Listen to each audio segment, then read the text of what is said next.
네, 미얀마를 국빈 방문 중인 문재인 대통령이 오늘은 수도 네피도에서 양곤으로 이동해서 일정을 이어가고 있습니다. 산업단지 기공식 등에 참석했는데요. 우선 어제 전해드리지 못한 일정부터 정리하고 오늘 소식 전해드리겠습니다. 어제 태국 일정을 마치고 미얀마에 도착한 문 대통령, 바로 윈민 미얀마 대통령과 회담을 가졌습니다.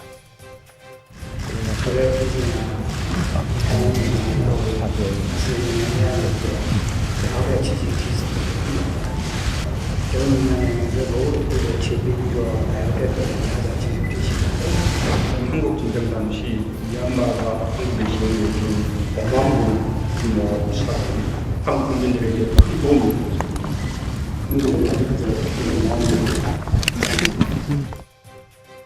윈민 대통령과의 회담 이후엔 미얀마의 실질적 국가 수반인 아웅산 수지 고문과 정상회담을 가졌는데요. 방금 들으신 미얀마의 쌀 지원이 이야기가 다시 화제에 올랐습니다. 한국은 미얀마로부터 큰 도움을 받았던 역사가 있습니다. 한국 전쟁 당시 미얀마가 지원해준 5만 불 규모의 쌀은 전쟁으로 고통받던 한국 국민들에게 따뜻한 마음으로 다가왔습니다. 이제 한국 국민들은 미얀마 국민들에게 그 고마운 마음을 딴요진으로 보답하려 합니다. 자, 참고로 배경 설명을 잠깐 드리면 한국전쟁 당시 군사 지원, 그러니까 직접 참전을 한 참전국뿐만 아니라 의료 지원, 물자 지원을 한 나라도 많은데요. 미얀마 역시 물자 지원국이었습니다. 당시에 쌀 400여 톤을 지원한 것으로 전해지고 있습니다. 문재인 대통령은 고마운 마음을 딴요진으로 보답하겠다라고 했는데요. 딴요진, 우리말로 정을 의미하는 단어라고 합니다.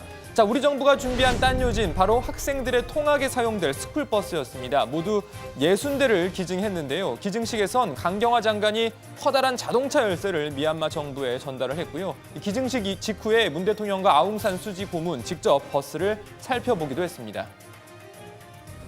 한국은 미얀마에 대한 대외경제협력기금을 10억 불로 확대하여 안정적 개발 협력을 위한 기반을 마련했고, 환경협력과 기술인력 양성, 장학사업, 스쿨버스 지원도 더욱 확대하기로 했습니다.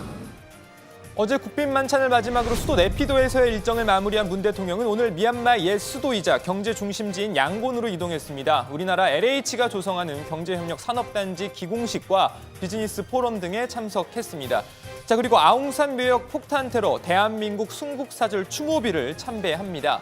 자, 참고로 아웅산 묘역 테러 사건 다들 아시겠지만 다시 한번 설명을 드리면 1983년 당시 대통령이었던 전두환 씨의 미얀마 방문 때 아웅산 이 묘역을 참배하는 전 씨를 노리고 북한 테러범들이 폭탄을 터뜨린 사건입니다. 전두환 씨는 앞선 일정 지연 등으로 묘역 도착이 늦어지면서 화를 면했지만 미리 대기 중이던 수행원들과 취재진이 큰 피해를 입었습니다. 이 테러로 서석준 부총리, 이범석 외무장관, 김재익 경제수석 등 정부 수행원들과 동아일보 이중현 기자 등 우리나라 인사 17명, 또 미얀마 현지 관계자 3명이 목숨을 잃었습니다. 추모비는 2014년에 아웅산 묘역 안에 건립이 됐는데요. 문 대통령이 우리나라 대통령으로는 처음으로 추모비에 참배를 하게 됐습니다.